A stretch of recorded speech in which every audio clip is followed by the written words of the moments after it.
Okay, all the attendees will start coming in.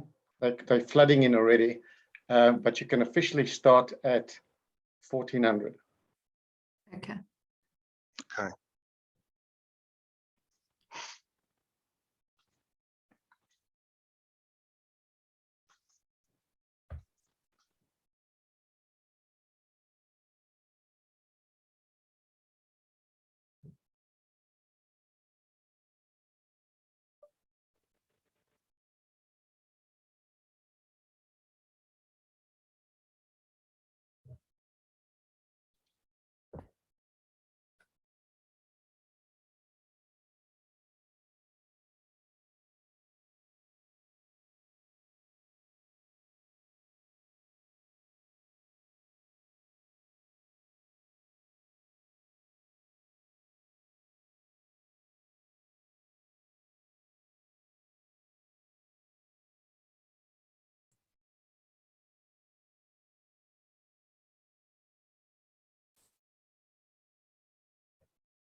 Okay, go. Good afternoon, everyone. Welcome to the third webinar of the AFSA webinar series entitled The Future in the Making. AFSA is grateful for the assistance of the law firms who have suggested important subjects in international arbitration in general, and in particular for AFSA in the implementation of the new international rules.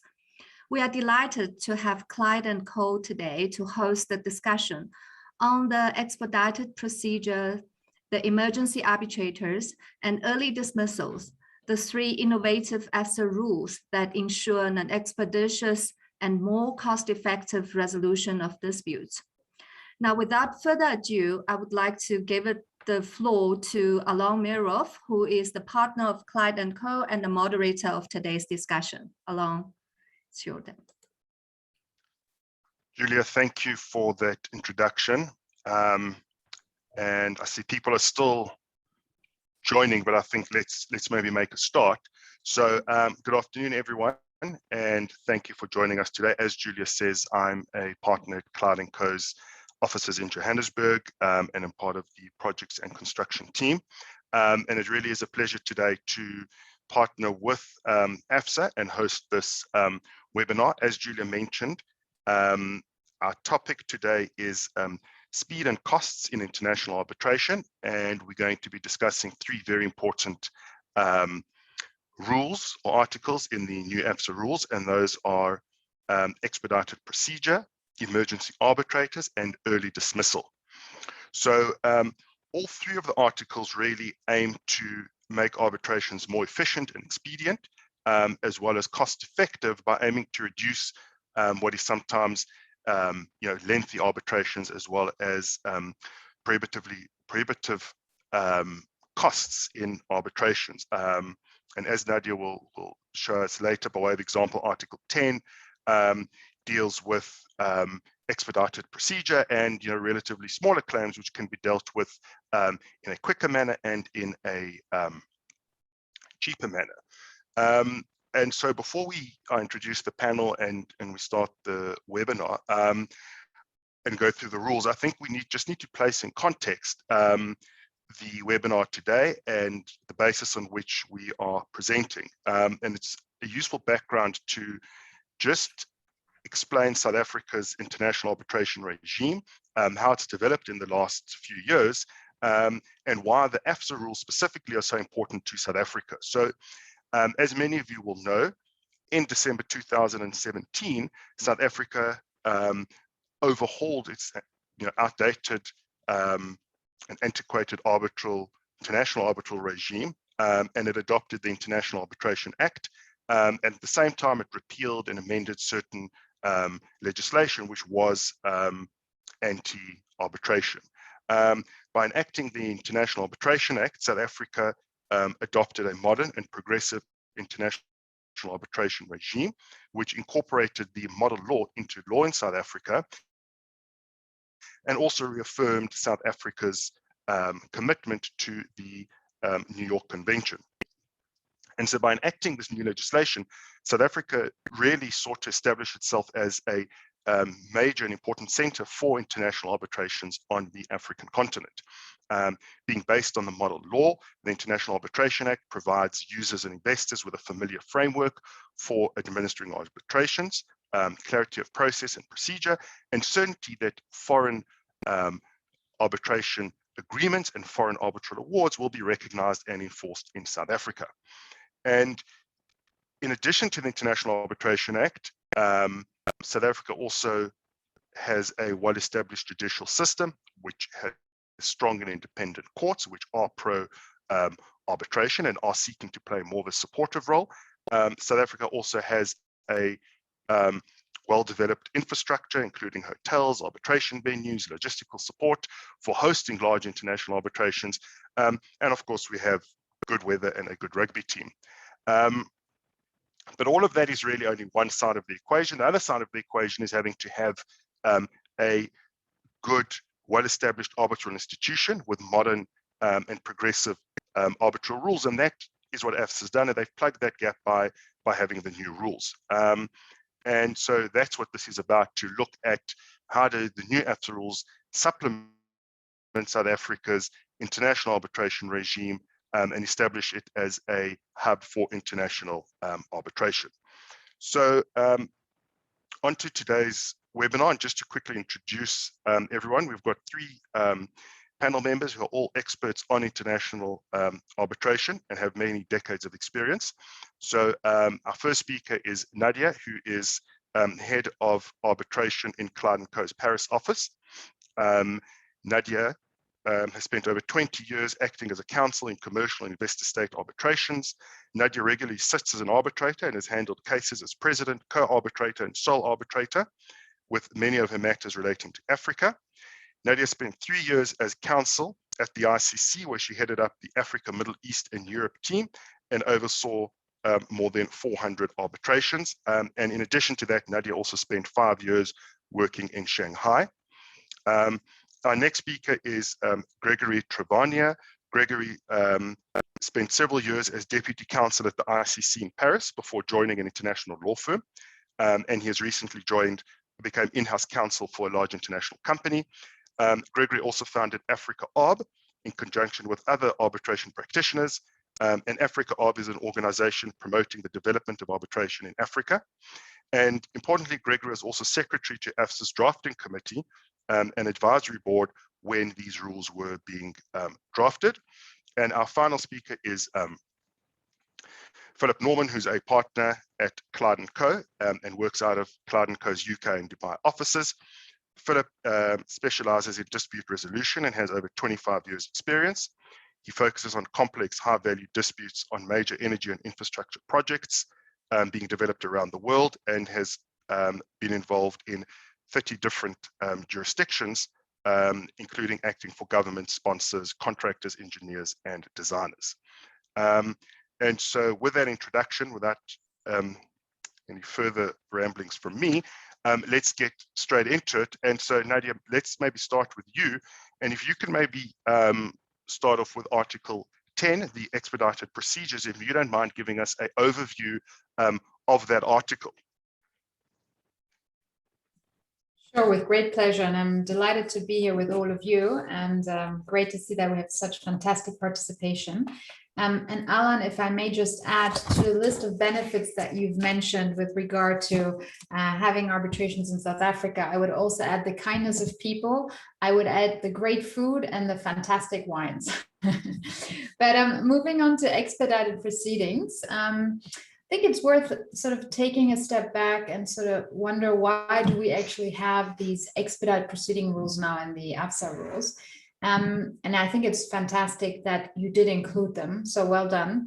I think the background really is that in the past 10, 15 years, there's been a real concern among users of international arbitration that arbitrations in certain cases are slow or quite costly. Now, we as arbitration practitioners know that's not necessarily the case, but certainly I think there was a real push by users to sort of think, well, what can we do at least to make smaller arbitrations more cost, and how can we ensure that smaller arbitrations are handled in a more cost efficient and time efficient manner? And I think that really, that was one of the ways of addressing some of the users' concerns by saying, well, there are many arbitrations actually that don't need as much procedure as maybe the larger arbitrations. So why don't we deal with those small arbitrations in a more efficient, time and cost efficient manner? Why don't we give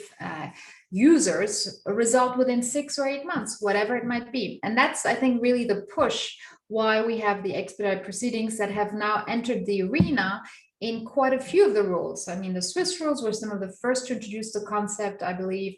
The ICC did so in 2017. Now AFSA, with its revisions, and we'll talk about some of the other really interesting revisions, has included these expedited proceedings. And I think it's a really, really great addition because it gives more choice to the parties and is more adapted to the case. So if we look at the article itself, it's Article 10, it's kind of interesting the way it's structured. So basically, it doesn't apply automatically.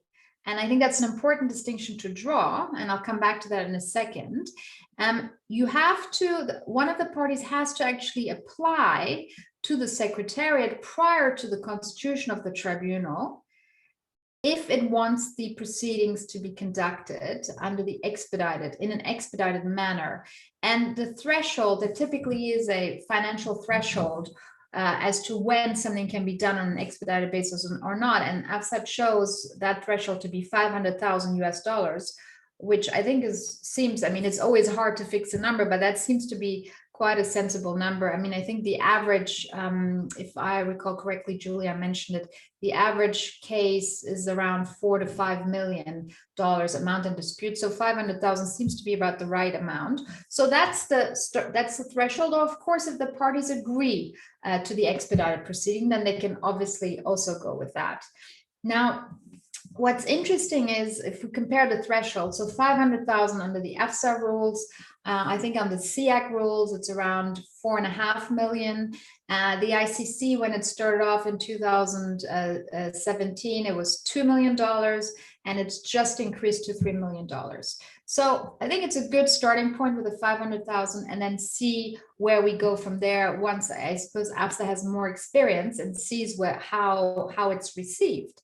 Now, what's interesting then is what happens, what does it actually mean, expedited proceeding? It really it can mean a bunch of things, but one of the main points to bear in mind is you are dealing with a sole arbitrator. So even if you have an arbitration clause that provides for 3 arbitrators, and this is spelled out in the rules, if you go under the expedited procedure, so if AFSA accepts the application, then it will be a sole arbitrator.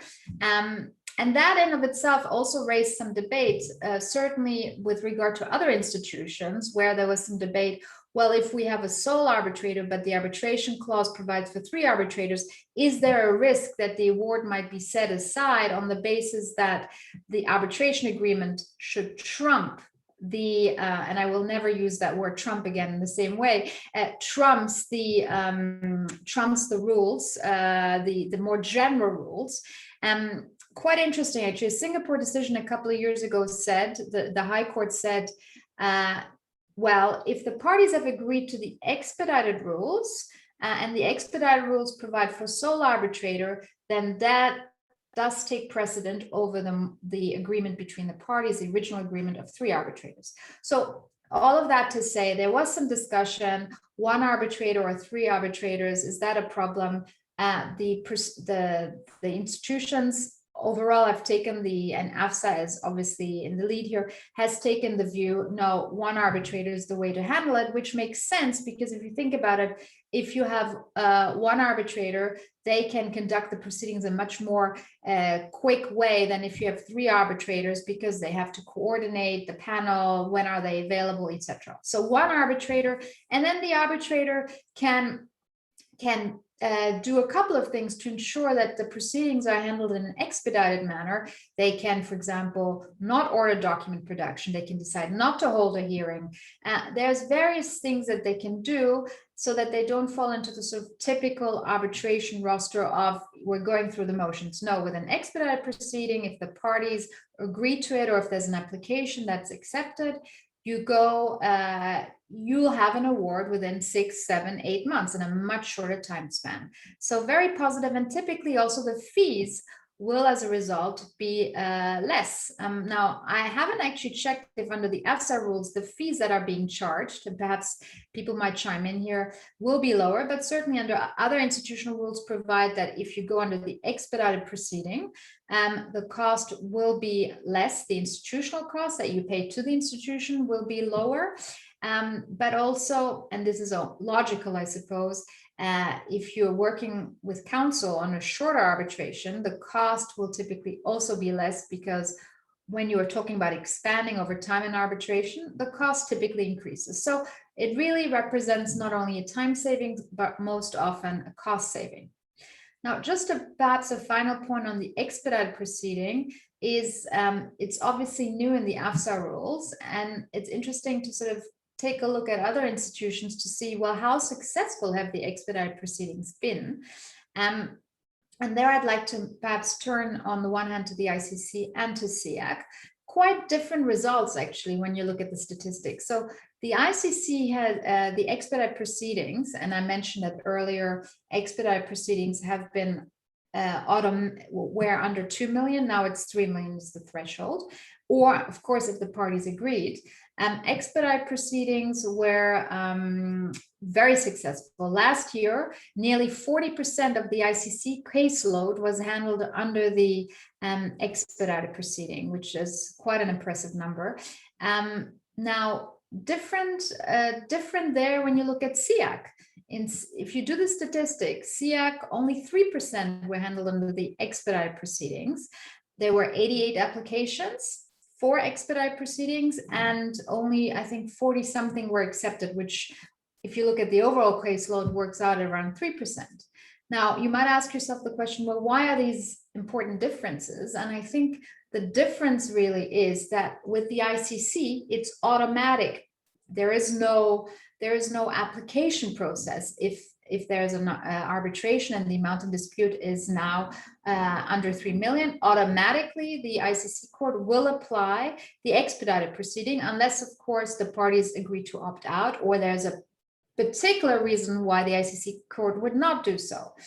Whereas SIAC, and in that sense, it's much more similar to the AFSA rules, you actually have to apply for the expedited proceeding to kick in, and then it's the court or the institution, in any event, that decides whether the expedited proceedings should kick in or not. And that explains why, for example, the SIAC numbers, okay, the number of applications is quite low, 88 to begin with, but half of them were, or in fact 60% of them were rejected, and only 40% the institution decided, okay, you can use expedited proceedings.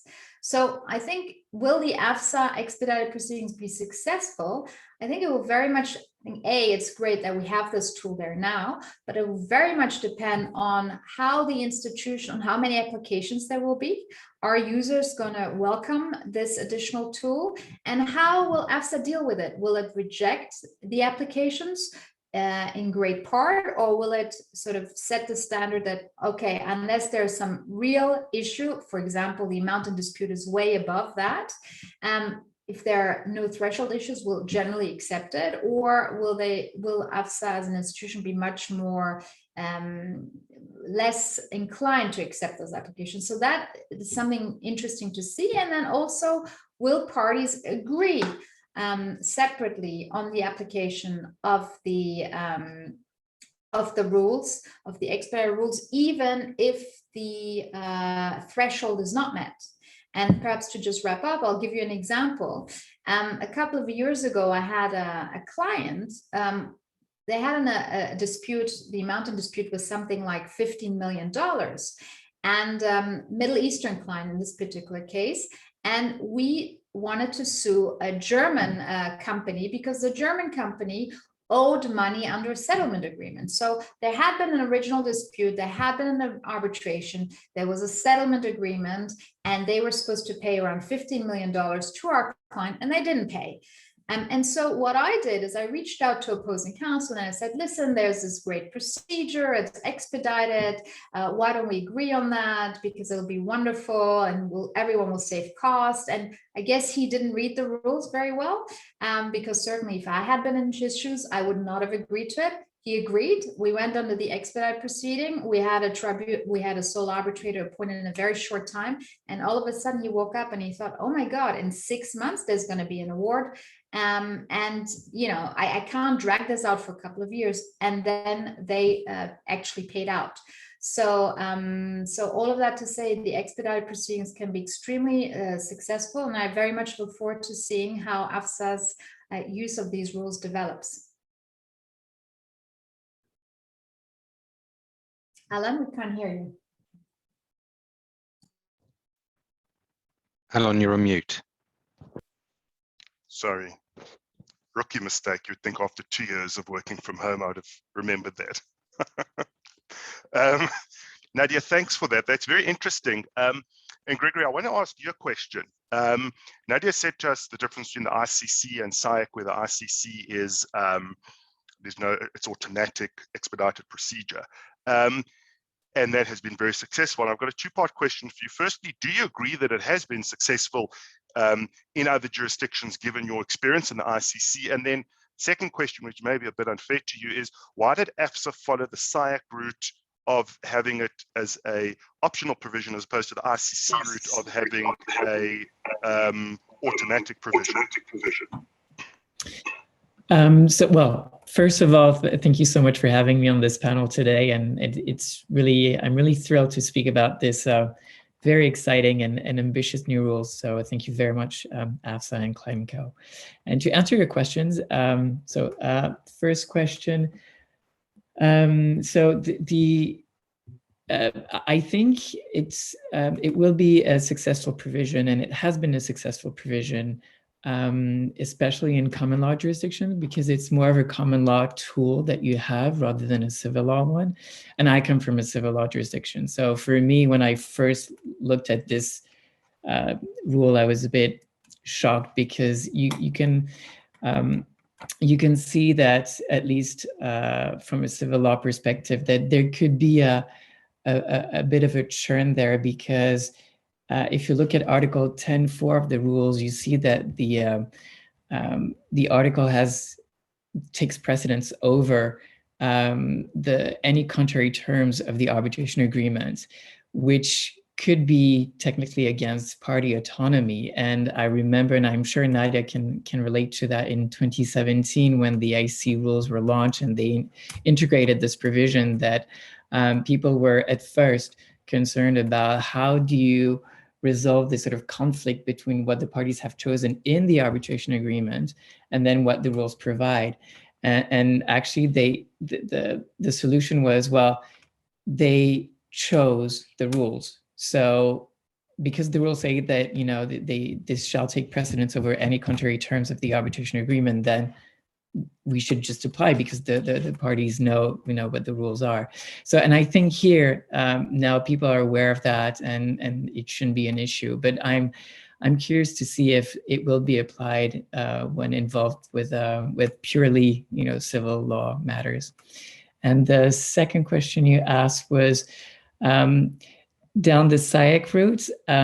Well, this was obviously debated amongst the advisory board and the drafting committee, who were composed of prominent international practitioners from common law jurisdiction, civil law jurisdiction, African and non-African jurisdictions, and it came to sort of a tie, and then we obviously I cannot disclose all the the discussion, but we thought it would be better this way, yeah,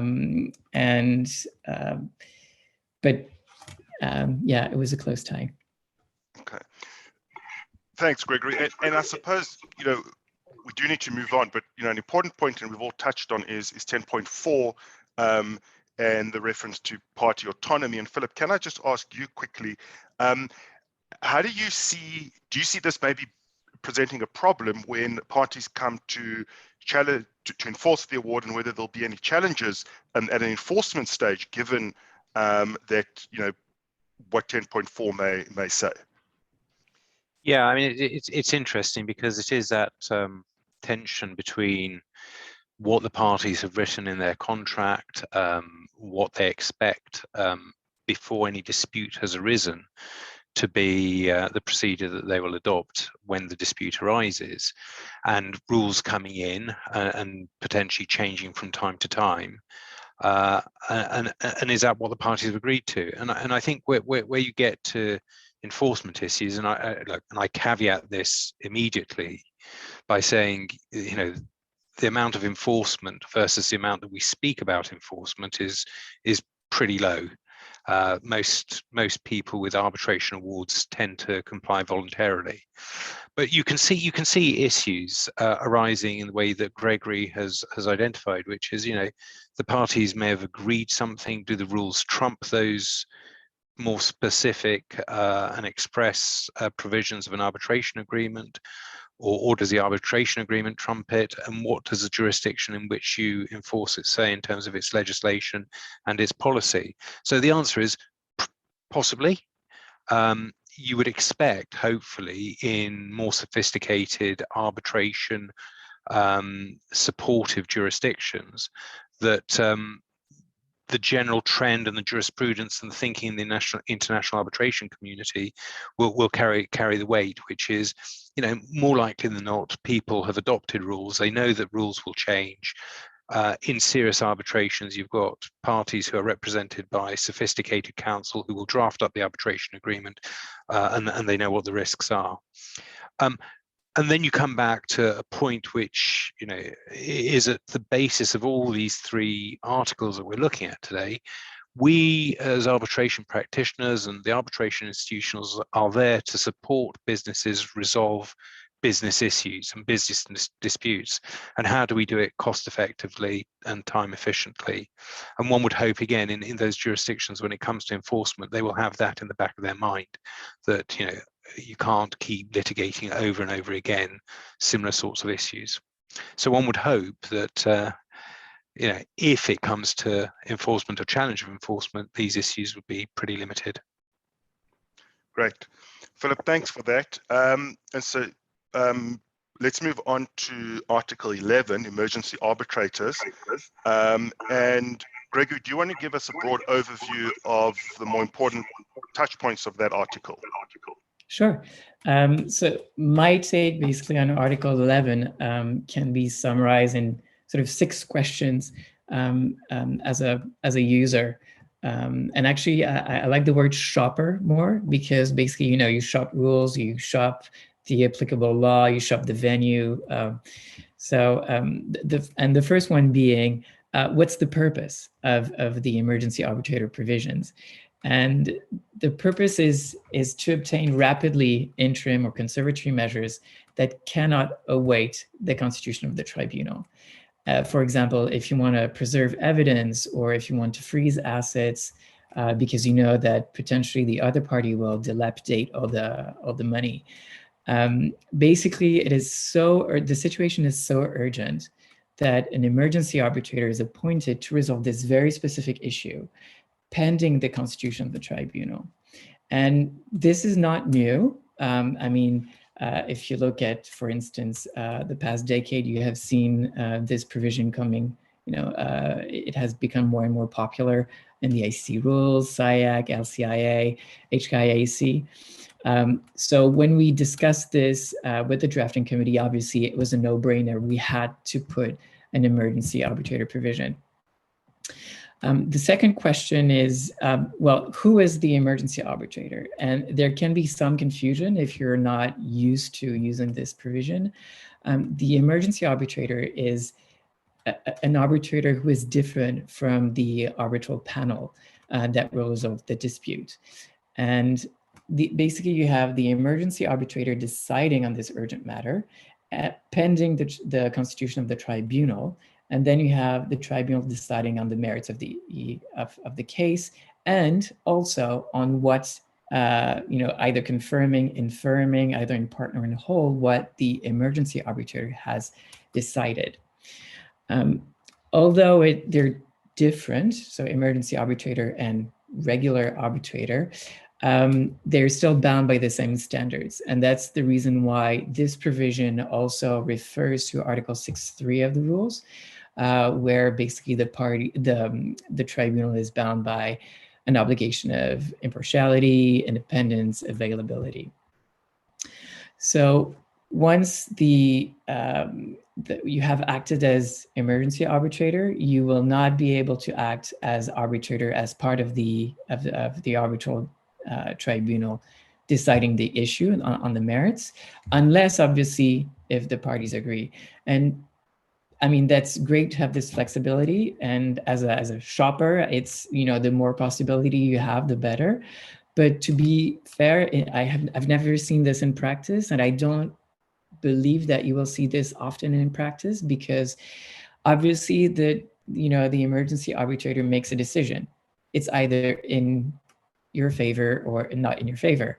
And you may think that if that person then acts as arbitrator at a later stage or in a related issue, that obviously you may be at a disadvantage, and that arbitrator may be prejudiced.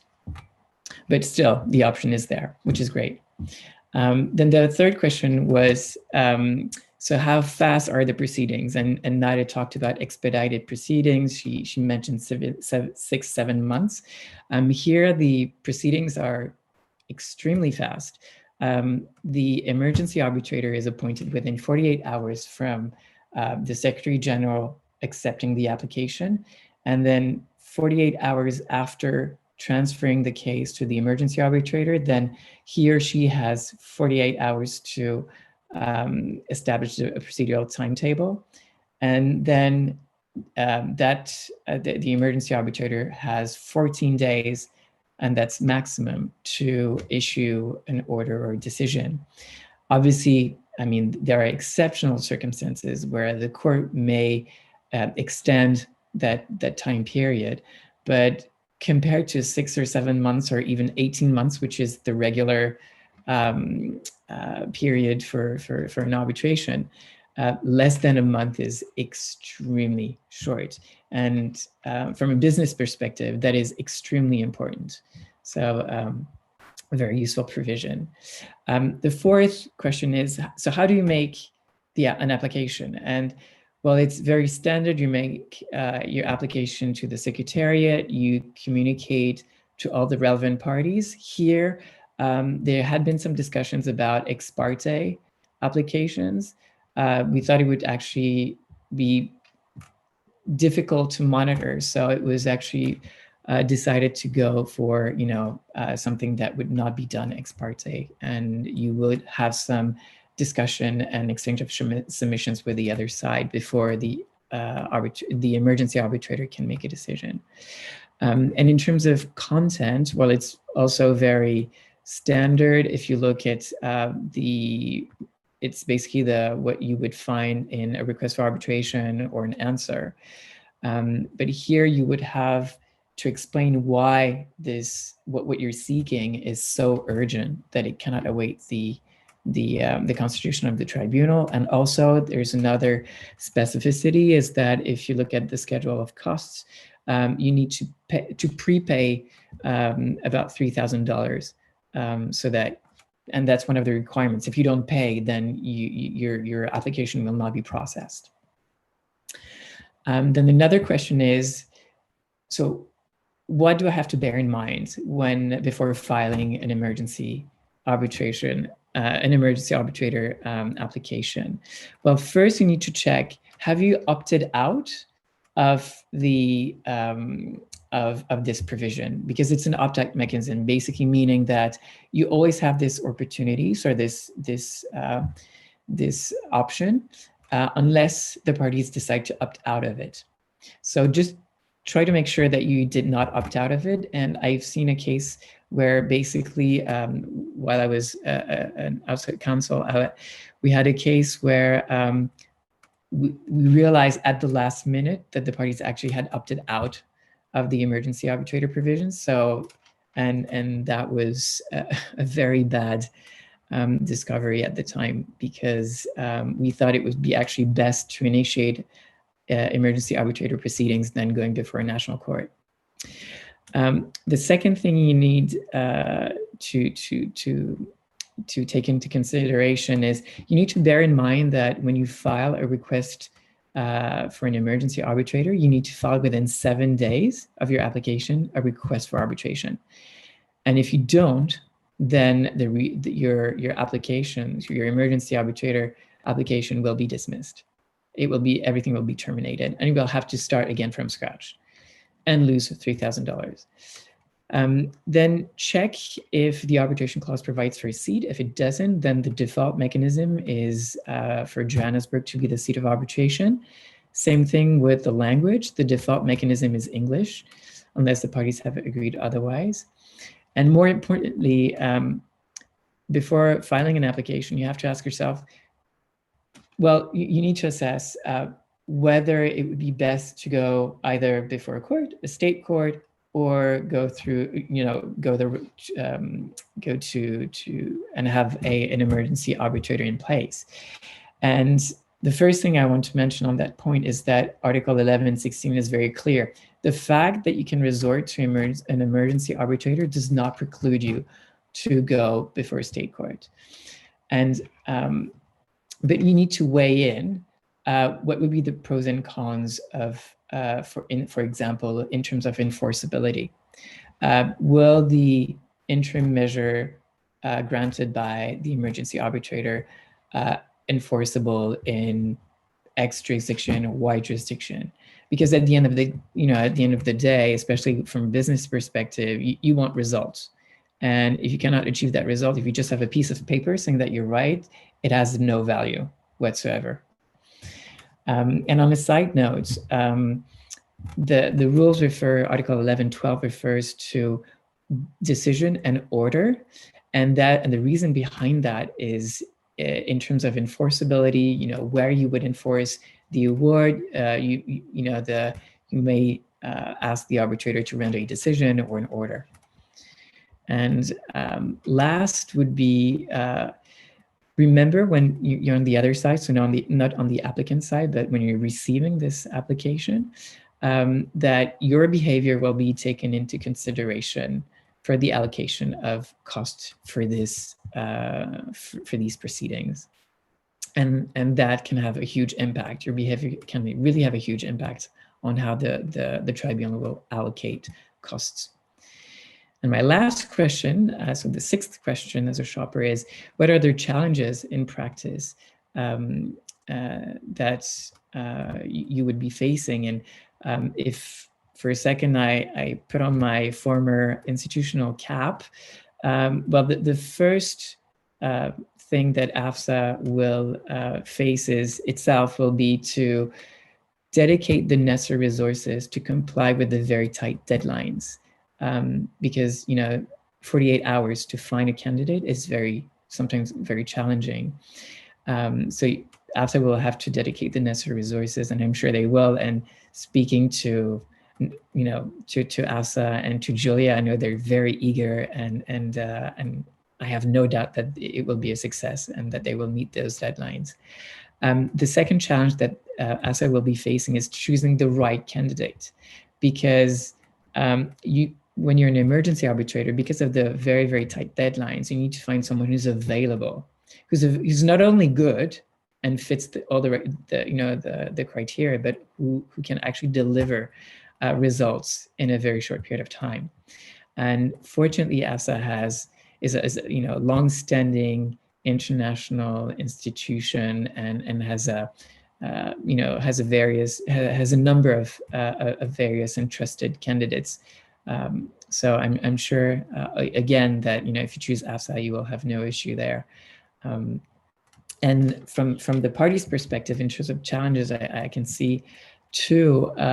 One is, how do you anticipate the criteria that the emergency arbitrator will look at to assess whether your application is warranted, whether it's urgent, and whether it cannot await the constitution of the tribunal.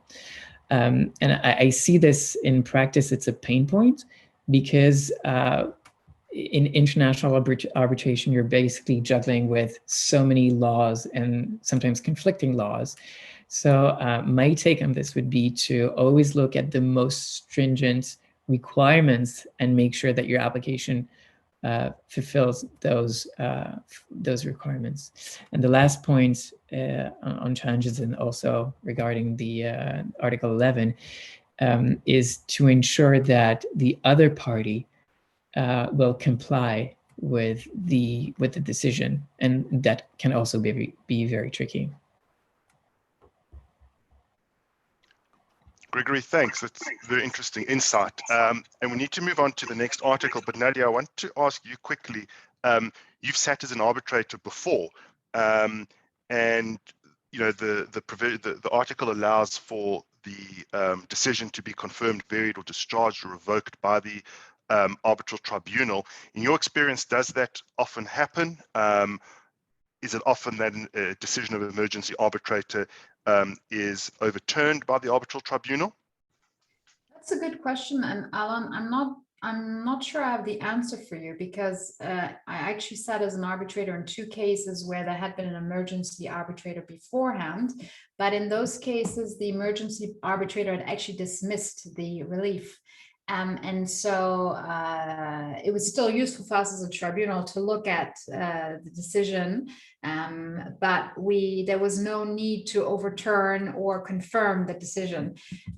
So I'm afraid I can't specifically comment on that, but what I can tell you is, and that's quite interesting, is that if you look at the statistics for various institutions, and they all carry statistics as to whether emergency arbitrator applications are successful, I think it's fair to say that the majority, certainly if you look at the ICC, majority of applications are actually rejected for a number of reasons. But interesting enough, and that doesn't mean that they're not warranted, in the sense, the threshold for an emergency arbitrator to render a decision, it's an interim measure. The standard is a very high one, so it's rather logical that many of the applications will be dismissed.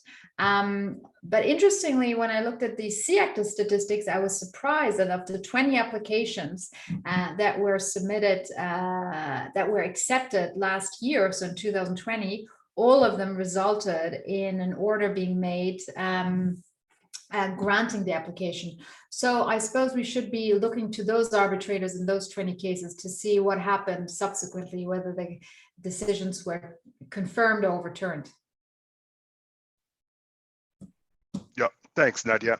All right, and then just moving on to the last article, Article 12, early dismissal. Philip, moving on to you, do you want to also maybe give us just an overview of the article itself and sort of the more important provisions of it? Yeah, so this Article 12 is one of the 3 articles that really promote the speed and efficiency and cost of arbitrations. And I think, if one looks at domestic court procedure, often you'll find in those domestic systems, certainly in common law systems, the ability for a court to look at a claim and say, this either isn't pleaded properly and it's struck out, or that the defence has no, or the claim has no reasonable prospect of success, or there is some other substantive reason which justifies it not going to a full trial and for summary dismissal.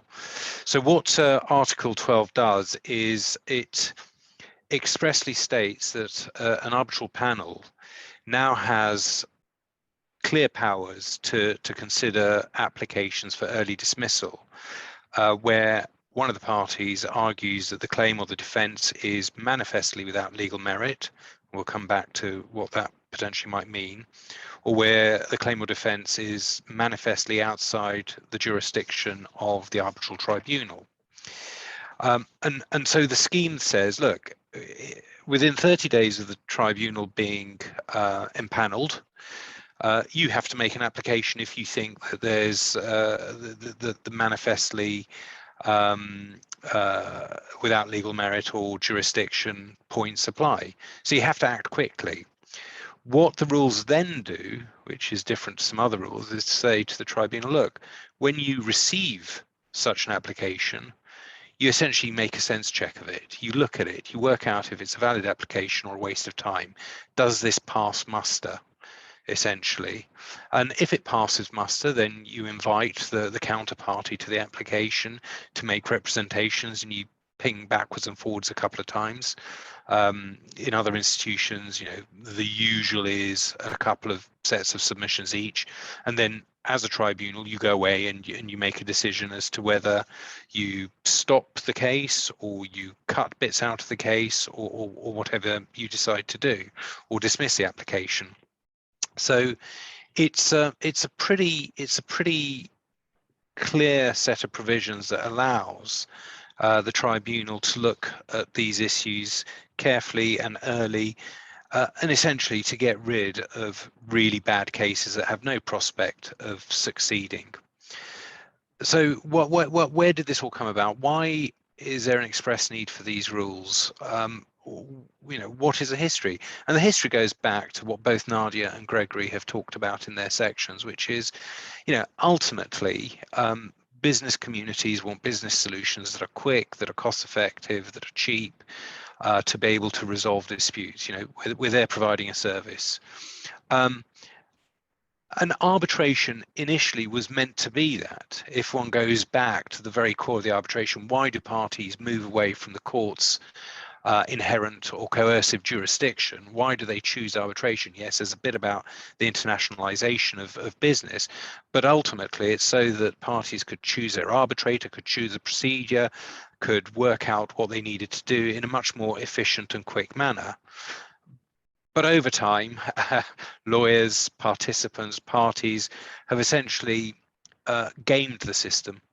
They have used arbitration for not its necessarily intended purpose, but potentially for ulterior purposes. So they game it in a way. For example, you see parties potentially starting arbitrations which may not have any real prospect of success, to cause the counterparty to incur costs in the arbitration procedure, and then with the ultimate aim to negotiate on better terms.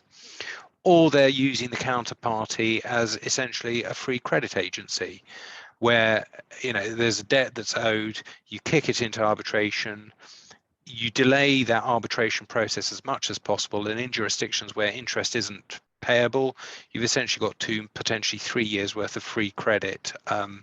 And that's another use of arbitration where there's a pretty hopeless defence. And then the more sinister ones are where you come into arbitration and you use the whole process to try and get information through a discovery or production process, and that's what's really behind it. And those sorts of cases inevitably have real challenges over the legitimacy of their legal basis or their evidential basis. So having understood that there's a bit of a gaming of the system, participants, particularly states in investor state or state to state arbitrations, started making complaints. And so the exid, which is the body that looks at investor state arbitration, investment dispute arbitrations, looked at this in about 2004 and included in their rules a summary dismissal procedure, and in some cases the wording in its summary dismissal procedure, which came into effect in 2006, are similar to the AFSA rules but not identical, and the whole purpose was for these rules to allow arbitrators to weed out claims which were manifestly unmeritorious. There was at the time a discussion about whether the broader case management powers that arbitrators had and institutional rules had were sufficient to be able to say to arbitrators, look, you've got these powers. If you think there's a manifestly unmeritorious case, get rid of it quickly, or use a procedure to get rid of it quickly. But I think there was reluctance, and certainly, you know, I sit as an arbitrator, and I would need a lot of persuading that, you know, broad rules have a specific intention of summary dismissal. So we see exid in 2006 updating its arbitration rules. Those rules said, look, within 30 days, in the same way as AFSA says of the constitution of the tribunal, you must make an application. It must be based on the fact that the claim or the defence is manifestly without legal merit. And not very much happened then after that in terms of other institutions adopting the rule. And there was, you know, a smattering of cases in exid which got this rule going. And it was only 10 years later that Singapore adopted the rule. They've adopted it in a similar way, but what they haven't done is applied a 30-day time limit for the rule for the application to be made. Stockholm followed the following year in 2017, but the way that they have articulated the proposition is that an allegation of fact or law, rather than just law, which we've got in the AFSA rules, has to be shown to be manifestly unsustainable. So there's a question about what that might mean. Hong Kong copied Stockholm in 2018, and then the ICC took a very different view. It said, look, our case management powers in our 2017 rules at Article 22 is wide enough. But what then it did is it produced a note to simply say, look, its rules, as far as it was concerned, were sufficient and allowed for the expeditious determination of manifestly unmeritorious claims or defences. So we're now seeing a trend that AFSA is on board and, you know, ultimately still an early adopter of rules that allow for that early or summary disposal of unmeritorious claims. But there's a consistency amongst these rules and amongst the jurisprudence that has emerged in various jurisdictions about, you know, what does manifestly mean? That's critical. You know, it has to be manifestly without legal merit. So what does it mean? Some information comes from cases that have been decided. Exid cases are published. So in 2008, Transglobal Petroleum against the state of Jordan, the tribunal held that what manifestly meant is that there were patently unmeritorious claims. And in that case, the patently unmeritorious part of the claim that was put in related to making a claim on legal rights that did not exist and clearly did not exist. So there was no cause of action per se.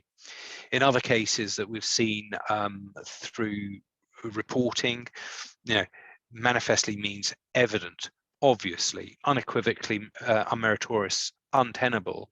And recently, last year, we've lost a year because of COVID. No, in 2020, no, it was last year. In 2020, in Lotus against Turkmenistan, the tribunal there said, look, what manifestly means is no matter what evidence is adduced, there is a fundamental flaw in the way the case is formulated that must inevitably lead to its dismissal.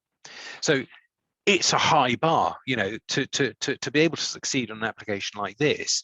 You know, you have to really find something that is unarguable on the other side.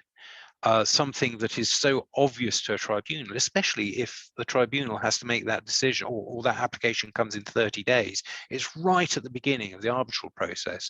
And therefore, what information has the tribunal got? It might have brief summaries of cases. It might have different types of pleadings, depending on how the arbitration has developed. So you're not going to succeed on an early dismissal if there is an arguable case.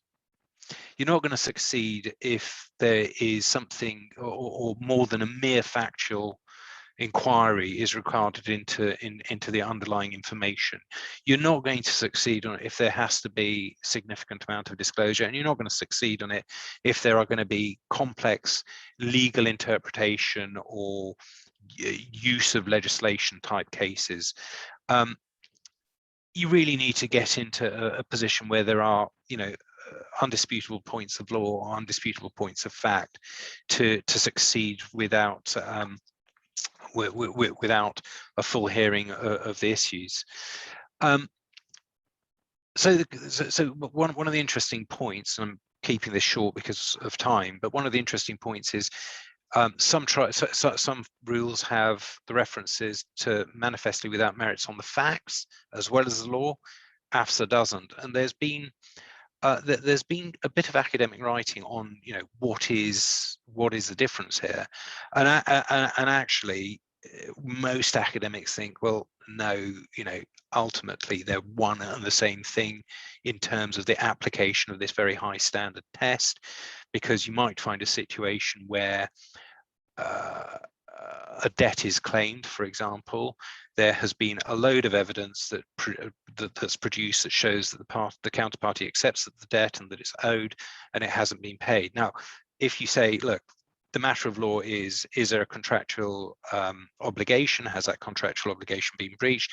That's fine. So you get it on the law, but then you still need to look at the evidence to see that there has been that breach. So ultimately, are the AFSA rules big enough to incorporate those basic findings of fact? And the answer academically is yes, and I expect that as this rule gets tested in practice, we'll see that outcome coming to fruition. So it's difficult, and if I were an arbitrator and I were faced with an application that has to be made within 30 days of the tribunal being constituted and with limited amounts of facts, I really would have quite a lot to be convinced that this is going nowhere. It has to be so absolutely clear. And going back to the earlier examples of gaming the system, it is where people are trying to delay a payment of a debt which is ultimately owed. It is, obviously where there is no proper legal basis for the claim, no cause of action that exists. And so, you get back to the proposition that once those applications come in, there's a high threshold. In order not to waste time, the AFSA rules actually add a process in which allows the tribunal discretion to knock that application out without having really to hear from the counterparty, and that's so that you just stop wasting time and money on an application which is patently hopeless at the outset. But if it's not hopeless, that's when the parties have an opportunity to make representations, and those representations need to be made in the context of this being a summary proceeding. So you're not going to have endless opportunities to make submissions. You come back to what the issue is allowed, and then if it's allowed, what happens? The tribunal can make an award or it can make an order. If it makes an order, it's an award. The AFSA rules require summary reasons, and that all helps potentially with enforcement internationally, because enforcement is potentially a real issue. Because if there is a summary or an early dismissal of a case, could that be seen as a penalty type judgment? And if it's seen as a penalty type judgment, does that mean de facto that parties haven't been given a fair or adequate opportunity to present their cases, and therefore fall foul of one or two of the principles in the New York Convention, which allows for that enforcement? So all of that needs to be thought about, because if you are going to make an application, especially if it's an application where any defense that might be posed is hopeless, you want to think strategically. If I make this application now to get early dismissal, am I going to be able to enforce, or should I be making an application for an expedited procedure or something else? Or when it comes to working out the timetable with the tribunal, say, look, this is just hopeless, we want to bring it down, but I want a fully reasoned award which is final and binding, and which I can then take off and get enforced later on. So those are my points on early dismissal. But look, it's all power to AFSA, because I think these are really important, because again, I made the point, I've made this point before, but it's all about supporting the business community in resolving these issues.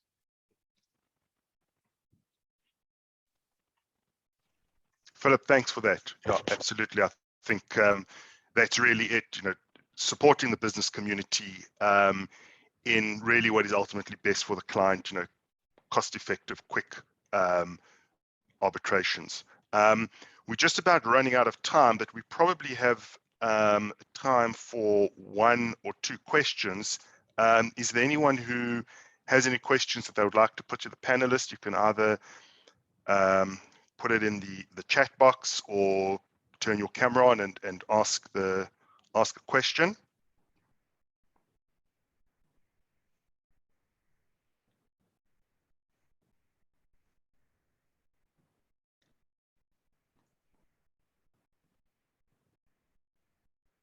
Doesn't seem to be anything. It's so clear, Alan, that there are no questions. Yeah, there are no questions.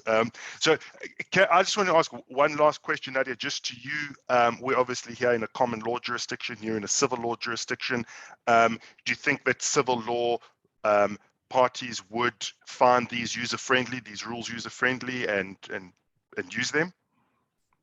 Absolutely, Alan. I think so. And if we think of Africa, and AFSA is obviously not just targeting South Africa, but it's aiming to get a market share beyond. And a large part, if not even a majority of Africa is originally is civil law based, right? And my view of it is that these are absolutely great rules to look at, whether you're from a common law or civil law jurisdiction. The reason why I say that is because they're truly modern arbitration rules.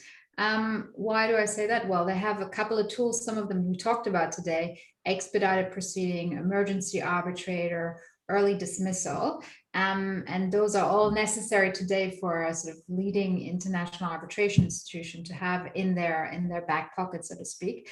But also, I think from a shopper's perspective, and I think, Gregory, I prefer your word shopper rather than user, because with use, I'm always thinking of drug use. But so I'll go with a shopper analogy. I think from a shopper's perspective, I also think these rules are very much welcome because they focus on efficiency very much for the reasons that we've already discussed today. But there's also a focus on transparency. So we haven't touched, for example, on third-party funding, that there's transparency with regard to that. There's also transparency with regard to awards that are being rendered. So awards can be published if the parties, I think, don't object.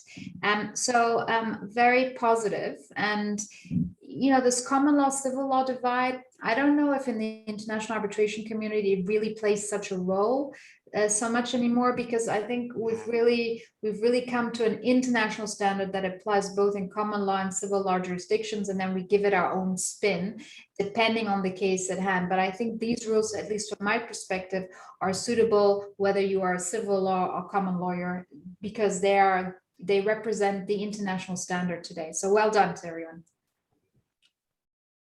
Thank you. So just to then sign off, thank you to all our speakers today for taking the time to join us. Julia, thank you to AFSA for letting us participate.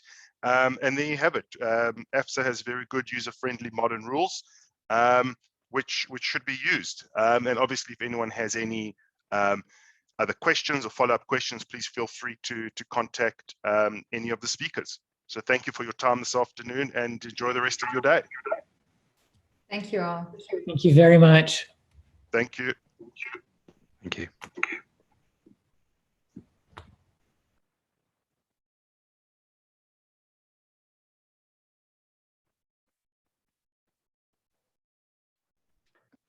Okay, that's it. Recording will stop. Brilliant. Thank you.